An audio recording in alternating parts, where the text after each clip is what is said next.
Wuuno TikToker asinga okuba n'obuganzi mu nsi yonna. Ekikwewuunyisa mwana waffe wa wano mufirika okitegeera.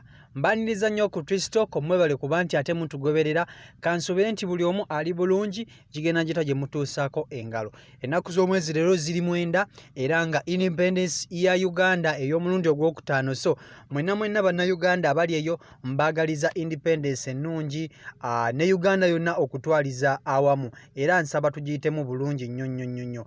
Kakati nga tugeze maaso ne video yaffe y'olunaku olwaleero, TikTok ono abasinga kumwe mbadde mumulaba naye nga temumanyi bimukwatako, ne olunaku olwaleero nsazeewo ne ngamba nti kanzije ndabike nti ate mpa abantu bange basubscribers ba TikTok ekintu kye baagala. Omwana oyo gwe mulaba mu bifaananyi awo mwana wafe wano wa Africa, nzaalwa ye Senegal, amanyiddwa nga Chabane Lame. Abangi mumanyi nga Chabilem, gemanya gakozesa ku social media handles ze. Oba okitegeera, omwana oyo mwana muto ddala era nga yazaalibwa mu mwaka gwa 2000 aweza emyaka egy'obukulu emyaka 21. Oba okitegeera, ye muntu asinga okuba ne following ennyingi ku TikTok era y'omu ku abo abasinga obuganzi ku TikTok mu nsi yonna okutwaliza awamu. Ekikwewuunyisa, Chabilem oyo mwana yali mwavu nnyo era nga tewali yali amumanyi, saako n'abawala nga omanyi nti obeera mu mbeera embi abantu baba bakuboola, baba bakuvoola, baba tebakumantira. Oba okitegeera. So Chabilem ono yatandikawo omukutu gwe ogwa TikTok mu mwaka gwa 2000, omwaka oguwedde nga gutandikaawo coronavirus eyasooka oyo, pandemic eyasooka we yali atandika.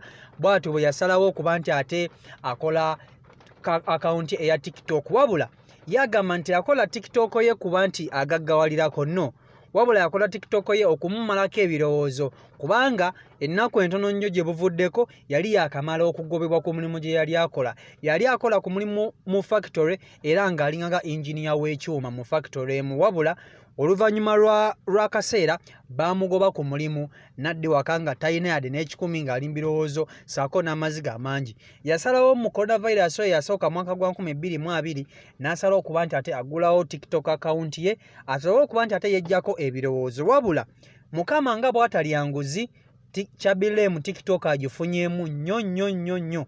Ekisooka agifunyeemu FM.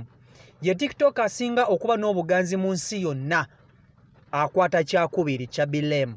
Ye TikTok asinga okuba n'obuganzi mu nsi yonna nga mwana mufirika waffe wa wano, nzaalwa ya Senegal naye nga obutuuze bwe buli wali mu ggwanga erya Italy. Talina butuuze mu Italy nti alina green passport oba alina ki, wabula ettutumu lyaliko yasobola okuba nti ate asenga wali e Italy, n'asobola okuba nti ate gy'asimbye amakanda ge. Chabilem oyo wenjogera kati mufumbo era ng'alina ka girlfriend ke kaana kazungu we bakwasaganya emirimu, era nga Chabilem okumala TikTok agifunyeemu takyakuba bulango bwa mwenge, simanya bikoze bitya, no, akubira ddala obulango buli obwa ssente, nga kampuni ez'amaanyi zimutuukirira ne zimuwa endorsements ez'enjawulo nga kampuni nga Nike ne kampuni endala ez'amaanyi. Era nga mu mwaka gwa 2020 gwokka mwe yeegattira ku TikTok yakola obukadde bwa $2.